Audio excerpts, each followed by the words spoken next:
খুব শীঘ্রই একজন গ্র্যান্ডমাস্টারে যেটা আমাদের পরিবর্তন সেটা তোমার কাছ থেকে আমরা আশা করি। তোমার প্রতি সারা দেশের মানুষ ভালো কিছু অর্জন করে নিয়ে আসবে আমাদের বাংলাদেশে। ঠিক আছে, তো আপনারা আপনারা শুরু করেন। বাংলাদেশে একটি সুন্দর ক্রীড়াঙ্গন গড়ার জন্য আমরা ইনশাল্লাহ সবসময় তোমার পাশে থাকি। তোমার আম্মুর কাছে দিয়ে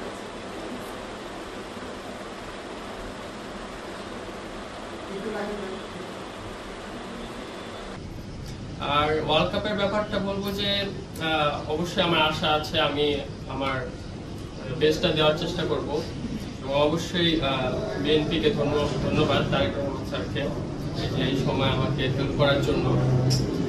আর কি বলবো, সবাইকে ধন্যবাদ, আমি ট্রাই মাই বেস্ট।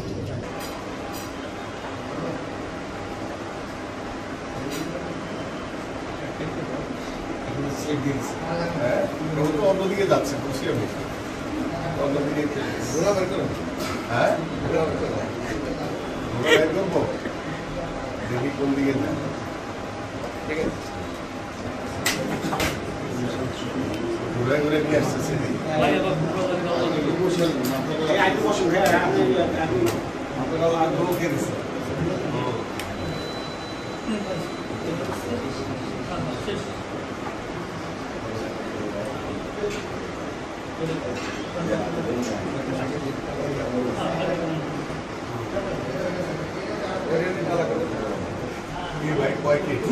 মামা ঘোরা দিয়ে আমরা শেষ করি আছে, ঠিক আছে আর কি আড়াই চালে দেখো শেষ করে দেয় কিনা।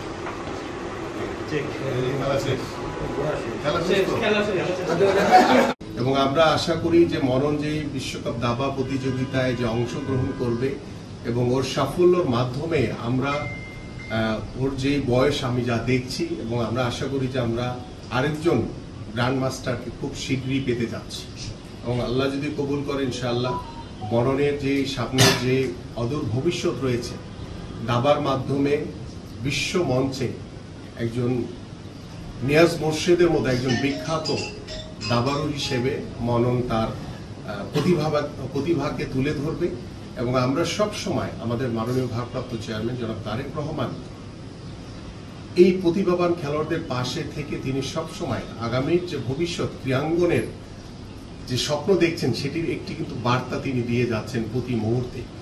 আমরা খুদে ফুটবলার, আমরা সেই দাবারু মুনতাহার বাসায় গিয়েছিলাম, আমরা চেষ্টা করেছি যে এই প্রতিভাবান খেলোয়াড়দের পাশে থেকে বাংলাদেশ জাতীয়তাবাদী দল বিএনপি আমাদের মাননীয় ভারপ্রাপ্ত চেয়ারম্যান জনাব তারেক রহমান সব সময় এই প্রতিভার পাশে রয়েছে এবং এই প্রতিভাবান খেলোয়াড়দের পাশে থেকে তিনি আগামীতে একটি সুন্দর ক্রীড়াঙ্গন গড়তে চান এবং আমাদের যে মাদক মুক্ত সমাজ গড়ার জন্য আমাদের এই উদ্যোগ সারা বাংলাদেশের পারিবারিকভাবে বলেন, সামাজিকভাবে বলেন এবং রাষ্ট্রীয়ভাবে আমাদের যে সমাজ ব্যবস্থা সেটা একটি গুরুত্বপূর্ণ ভূমিকা রাখবে বলে আমি বিশ্বাস করি।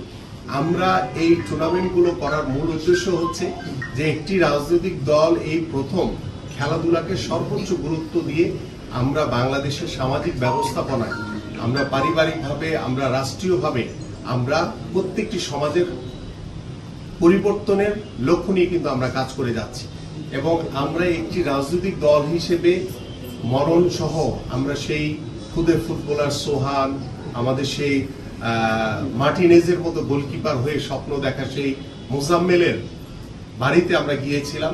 সেই ধরনের খুদে ফুটবলার, ক্রিকেটার বা মননের মতো যারা দাবারু রয়েছে বা মুনতার মতো যারা দাবারু রয়েছে, বাংলাদেশ জাতীয়তাবাদী দল বিএনপি এবং আমাদের মাননীয় ভারপ্রাপ্ত চেয়ারম্যান জনাব তারেক রহমান সবসময় এই মননদের মতো যারা প্রতিভাবান খেলোয়াড় রয়েছে তাদের পাশে থাকবে এবং আল্লাহ পাক যদি আমাদেরকে সরকার গঠন করার সুযোগ দেয়, আমরা রাষ্ট্রীয়ভাবে সরকারিভাবে এই খুদে প্রতিভাবান যারা খেলোয়াড় রয়েছে তাদেরকে তাদের খেলাধুলা এবং তাদের পড়াশোনার জন্য সরকারিভাবে তাদেরকে রাষ্ট্র সেই দায়িত্বভার গ্রহণ করবে এবং সেভাবেই আমরা সকল কর্মপরিকল্পনা ইতিমধ্যে সাজাচ্ছি। তা আমরা চিন্তা করছি যে সেখানে বাংলাদেশের প্রত্যেকটি বিভাগীয় শহরে আমরা যদি বিকেএসপি নির্মাণের মাধ্যমে যে যে অঞ্চলের ক্ষুদে প্রতিভাবান খেলোয়াড় আমরা অন্বেষণ করে নিয়ে আসব, তাদেরকে সেই বিকেএসপিতে তাদেরকে রাষ্ট্রীয়ভাবে সরকারি খরচে তাদের পড়াশোনা, তাদের খেলাধুলার সকল দায় দায়িত্ব সরকার দিবে। সেভাবেই কিন্তু আমাদের আগামীর কর্মপরিকল্পনা সাজাচ্ছে এবং এর ভিতরে আমাদের আগামীর ক্রীড়াঙ্গনের জন্য আরো অনেক কিছু রয়েছে, যেটি বাংলাদেশের ইতিহাসে আমরা কখনোই বিগত সময় দেখিনি। বাট আমি একটি বিষয় নিয়ে বলতে চাই যে যখনই যে সরকার গঠন করেছে তারা সবসময় অবকাঠামোর দিকে তারা নজর বেশি ছিল, কিন্তু আমি আপনাদের মাধ্যমে আমাদের যারা খেলোয়াড় রয়েছেন, যারা ক্রীড়া সংগঠক রয়েছেন, যারা ক্রীড়াবিদ রয়েছেন, ভবিষ্যতে যারা ক্রীড়াঙ্গনের সাথে কাজ করবে, আমরা প্রত্যেকটি খেলোয়াড়ের দিকে সবচেয়ে বেশি ফোকাস করতে চাই, তাদের দিকে মনোনিবেশ করতে চাই, কারণ একটি খেলোয়াড়ই পারে দেশের সুনামকে বিশ্ব মানচিত্রে তুলে ধরতে। ফেডারেশন থেকে যে সাহায্য পাচ্ছি শুধু যাওয়া থাকার যে খরচটা, নীরের আন্ডার 16 নীরের সাথে ইন্ডিয়া নীরকে একা যেতে দেয় না। তো প্রায় সময় বিভিন্ন জায়গায় আমাকে যেতে হয়। তো আমাকে যেতে হওয়ার কারণে অ্যাজ আমি সিঙ্গেল মাদার, এটাও আপনাদের জানা উচিত। তো আমার দেখা যায় ছোট একটা বাচ্চা আছে, ওকে নিয়েও আমার বহন করতে হয়। কিছু কিছু ক্ষেত্রে আমার বিভিন্ন জায়গায় যেতে হয়। আর সবচেয়ে বড় কথা হলো আমি 10 জায়গায় স্পন্সরের জন্য ট্রাই করলে দেখা যায় এক জায়গা থেকে হয়তো সবাই আগায় আসে মাঝে মাঝে। যতটুকু পারছি সবার মানুষের সাহায্য নিয়ে আমি পারছি একে বাইরে মুভ করে। কিন্তু আজকে আমার প্রশ্ন, কেন আমার বারবার মানুষের দ্বারে দ্বারে যেতে হয়? ফেডারেশন কেন আমাকে স্পন্সর জোগাড় করে দেয় না? কেন আমার এত এত প্রতিকূলতার মধ্যে যেতে হয়? আমার আজকে আপনার সবার কাছে প্রশ্ন। আর কতদিন আমি কিভাবে নিকে, এই যে একটু পরে কিছুদিন পরে আমি নিকে আগাতে পারবো না, কারণ নিজের এজ হয়েছে, তখন আমি চিন্তা করবো যে আমার তো কোনো আর্ন নেই। আজকে বাংলাদেশ নেভিতে আছে বলে, কন্ট্রাক্ট প্লেয়ার আছে বলে একটা মান্থলি খরচ পাই, সেটা আমি দিয়ে চলতে থাকি। কিন্তু আর কতদিন নিকে কোনো স্যালারি বা ফেডারেশন থেকে দেওয়া হয় না।